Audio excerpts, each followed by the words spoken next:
buah nangka, buah pepaya, beli batik ke Ciambar. Di sini ada Rina, Salsa, gadis cantik yang bercadar.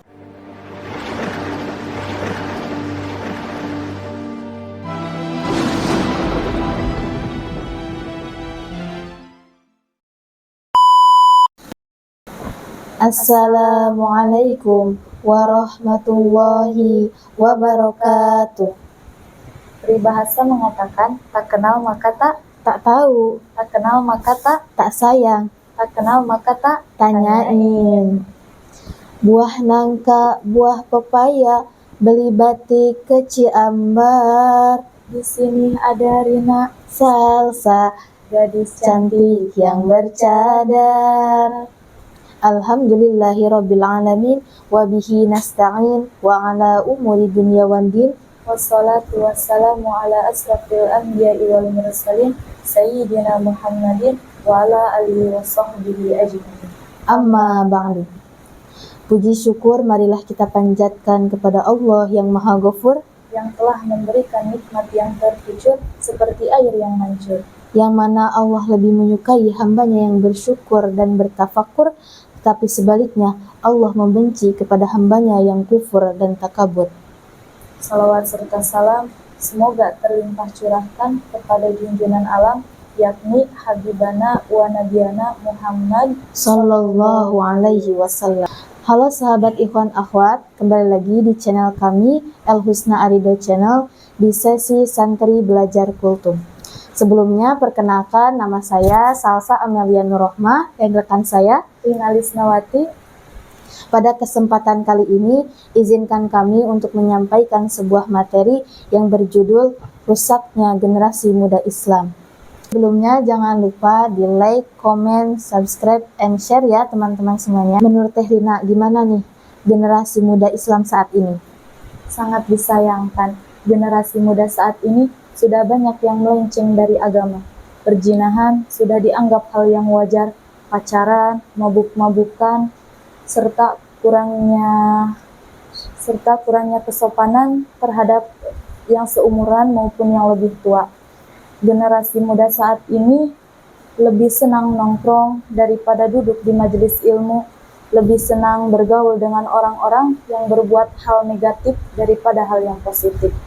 Padahal Rasulullah SAW bersabda, akan tiba saatnya sebagian dari umatku mereka akan menjauhi para alim ulama. Di situ Allah Subhanahu wa taala akan menurunkan 3 musibah kepada mereka, yaitu yang pertama, Allah Subhanahu wa taala akan mencabut keberkahan rezekinya, baik itu berupa rezeki yang sempit ataupun harta yang banyak namun tidak barokah. Yang kedua, Allah Subhanahu wa taala akan menurunkan kepada mereka pemimpin yang zalim. Yang ketiga, Allah Subhanahu wa taala akan mencabut keimanan dari dalam dirinya. Naudzubillah summa naudzubillah. Betul banget Teh, banyak banget faktor yang menyebabkan rusaknya generasi muda Islam. Contoh salah satunya yaitu tadi, pergaulan bebas. Nah, pergaulan bebas di sini ada 2 hal yang harus dihindari, yaitu ikhtilat dan khalwat. Apa sih perbedaannya ikhtilat sama khalwat Teh? Perbedaan antara ikhtilat dengan khalwat yaitu kalau ikhtilat berbaurnya antara laki-laki dan perempuan, tetapi ada ikhtilat yang diharamkan dan ada ikhtilat yang dihalalkan.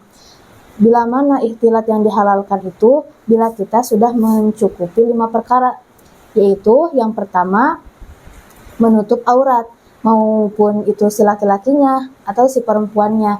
Yang kedua yaitu bisa menjaga pandangan. Yang ketiga yaitu yang dibincangkan adalah hal yang baik.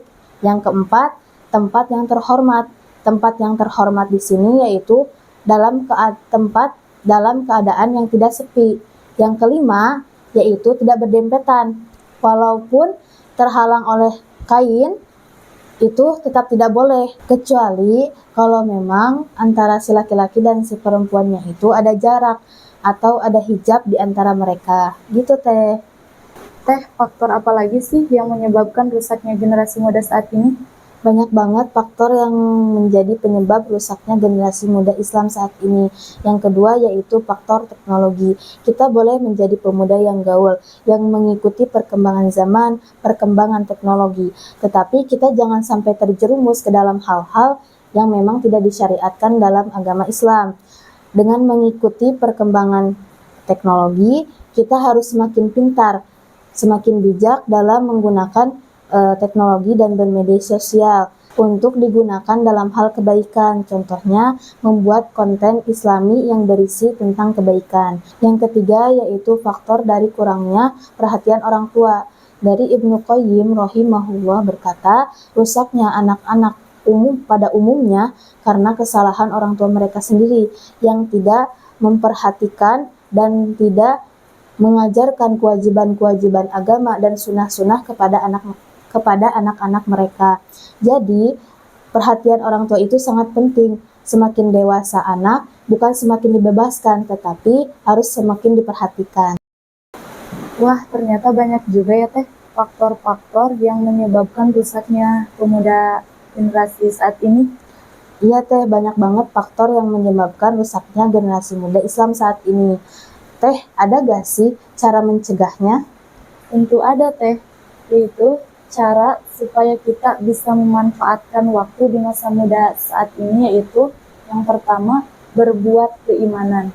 Allah Subhanahu wa Ta'ala berfirman dalam Quran surat Al-Kahfi ayat 13, A'udzubillahi minasyaitonirrajim, Bismillahirrahmanirrahim. Nahnu naqussu 'alaika naba'ahum bil haqq, innahum fityatun amanu bi rabbihim wajidnahum huda. Yang artinya, kami ceritakan kepadamu Muhammad kisah tentang mereka dengan sebenarnya. Sesungguhnya mereka adalah pemuda-pemuda yang beriman kepada Allah dan yang ditambahkan petunjuk kepada mereka. Nah, dalam surah ini menjelaskan bahwa Allah Subhanahu wa Ta'ala memuji pemuda-pemuda Ashabul Kahfi yang beriman dan yang berpegang teguh kepada Allah Subhanahu wa Ta'ala. Dan yang kedua yaitu giat belajar. Peribahasa mengatakan kalau kita belajar di waktu kecil bagaikan mengukir di atas batu. Dan bila kita belajar di waktu tua ibarat kita melukis di atas air. Nah, sahabat Iwan Ahwat, mumpung kita masih muda, yuk kita belajar ilmu agama, dan jangan lupa setelah kita belajar ilmu agama, jangan lupa diamalkan. Tambahan Nita dari aku yaitu mengatur waktu sebaik-baiknya. Rasulullah SAW dalam hadisnya yang bersumber dari Ibnu Abbas radhiyallahu anha, igtanim khamsan qabla khamsin, sababaka qabla haramika, wasihatika qabla saqamika, waginaka qabla fakrika, wa faraguka qabla syaglika, wa hayataka qabla mautika. Yang artinya, manfaatkanlah 5 perkara sebelum datang 5 perkara, yaitu masa mudamu sebelum datang masa tuamu, masa sehatmu sebelum datang masa sakitmu, masa kayamu sebelum datang masa fakirmu, masa luangmu sebelum datang masa sibukmu, dan yang terakhir, masa hidupmu sebelum datang masa matimu. Terkadang kita melupakan hal-hal kenikmatan seperti nikmat muda, nikmat kesehatan, dan nikmat waktu luang. Jadi kesimpulan hari ini yaitu kita harus memanfaatkan masa muda kita dalam hal kebaikan seperti menuntut ilmu, berkumpul dengan orang-orang yang soleh, dan meningkatkan keimanan kita kepada Allah Subhanahu wa Ta'ala. Alhamdulillahirabbil alamin, mungkin hanya itu yang dapat kami sampaikan. Semoga ada manfaatnya, khususnya untuk kita, umumnya untuk sahabat Ikhwan Akhwat semuanya. Mohon maaf bila ada kata-kata yang kurang berkenan. Unzur mangkola wala tahzur mangkola. Wabillahi taufiq wal hidayah. Wassalamualaikum warahmatullahi wabarakatuh.